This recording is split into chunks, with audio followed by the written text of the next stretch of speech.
Street vendor પોલિસીનો અમલ કરવાની માંગ સાથે લારી ગલ્લા ધારકોએ પાલિકાની વડી કચેરી ખાતે મોરચો માંડીને ઉગ્ર રજૂઆત કરી હતી। વર્ષો પછી પણ પાલિકા દ્વારા સ્ટ્રીટ વેન્ડર પોલિસીનો અમલ ન કરાતા આ મામલે આજે વોર્ડ નંબર 17ના લારી ગલ્લા પથારાવાળાઓએ મોરચો કાઢી કોર્પોરેશન ખાતે રજૂઆત કરી હતી। એક તરફ સરકાર સ્વનિધિ યોજના અંતર્ગત રાહત દરે લોન આપી લારી ગલ્લા પથારાવાળાઓને પગભર કરવાનો પ્રયાસ કરી રહી છે, ત્યાં બીજી બાજુ પાલિકાની દબાણ શાખા દ્વારા વારંવાર લારી ગલ્લા પથારા ઉપાડવાની કાર્યવાહી ચાલે છે, જેના કારણે લારી ધારકોએ લીધેલી લોન હપ્તા ભરી શકતા નથી।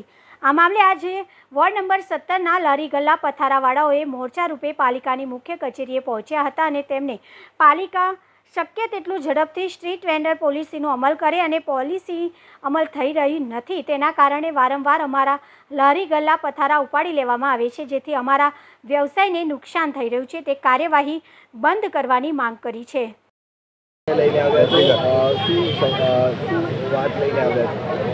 અત્યારે એવું છે કે 2 દિવસ પહેલાં ડેરી 3 રસ્તા આગળ જ્યાં ટેમ્પાઓ મૂકવામાં આવે છે ત્યાં લારીઓ ત્યાં ખસેડીને ત્યાં મૂકી હતી 12 થી 13 લારીઓ।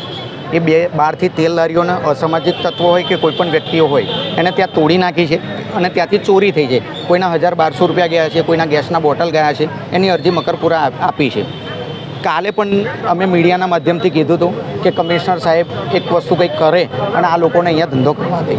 આજે અમે લોકો બધા લારી ધારકોને લઈને આવ્યા છે કમિશનર સાહેબને રજૂઆત કરવા માટે, આવેદનપત્ર આપવા માટે કે સાહેબ વર્ષોથી અમે લડત લડીએ છીએ, આ કોર્પોરેશન એક ગરીબ લોકો માટે જ કેમ આવું કરે છે।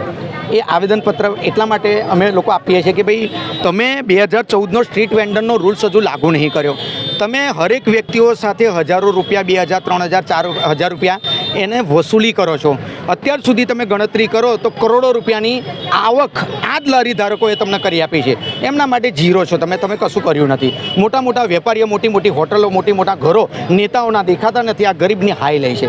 એટલે આ સાહેબને એવું કહેવાયા છે કે આ લોકોને હેરાન ના કરશો અને કમિટીની રચના કરવામાં આવે અને કેટલા વર્ષોથી 10 વર્ષથી કમિટીની રચના નથી થઈ સ્ટ્રીટ વેન્ડર 2014ના રૂલ્સની, તો એ કમિટીની રચના કરવામાં આવે અને ખરેખર જ્યાં વ્યક્તિઓ પોતાની રોજી લઈ જે છીનવી રહ્યા છે અને રોજી જે કમાય છે, આ કોઈ ચોર, લુચ્ચા, લફંગા, આતંકીઓ નથી, એ પોતાના લારીઓ ચલાવી આખો દિવસ મહેનત કરી અને પોતાના રૂપિયા કમાઈ અને પોતાના ઘરનું ગુજરાન ચલાવે છે। એટલે કમિશનર સાહેબને એવું કહેવાય છે આવેદનપત્ર આપીને કે સાહેબ તમે બધા બહુ લોકોના જોયા, ઘણા બધા લોકો એવા છે કે એમના ઘરોથી લઈને હોટલો એ છે, શું તમે ત્યાં આંધળા છો બધા જ કર્મચારીઓ? શું આ તમને આ લોકો જ દેખાય છે? તો આપ સાહેબશ્રીને એટલી જ વિનંતી કરવા આવ્યા છે કમિશનર સાહેબને, મહેશભાઈ બાબુ સાહેબને, કે સાહેબ વડોદરાની અંદર રોડ, ખાડાથી, ગટર લાઇનથી લઈને તમે જુઓ કોઈ વિકાસશીલ થયું નથી, વિકાસનો કોઈ જન્મ થયો નથી, ઉપરાંત જે ગરીબો છે વધુ ગરીબો થતા જાય છે અને આવા લોકોને માર વધારે પડે છે। તમે વિચારો કોરોનામાં કેટલો માર પડ્યો। એટલે આ જે લારી ધારકો છે એને વૈકલ્પિક જગ્યા આપવામાં આવે, કાં તો પછી એમને શાંતિથી ધંધો કરવામાં આવે। આમ જો નહીં થાય તો દિન 7ની અંદર બરોડાના જેટલા પણ વેપારીઓ છે એનું તમારા મીડિયાના માધ્યમથી આહવાન કરવા માગું છું કે હરેક લોકો અહીંયાથી રોડ બ્લોક કરી અને આ ગેટ તોડી અને જતા રહેશો અંદર।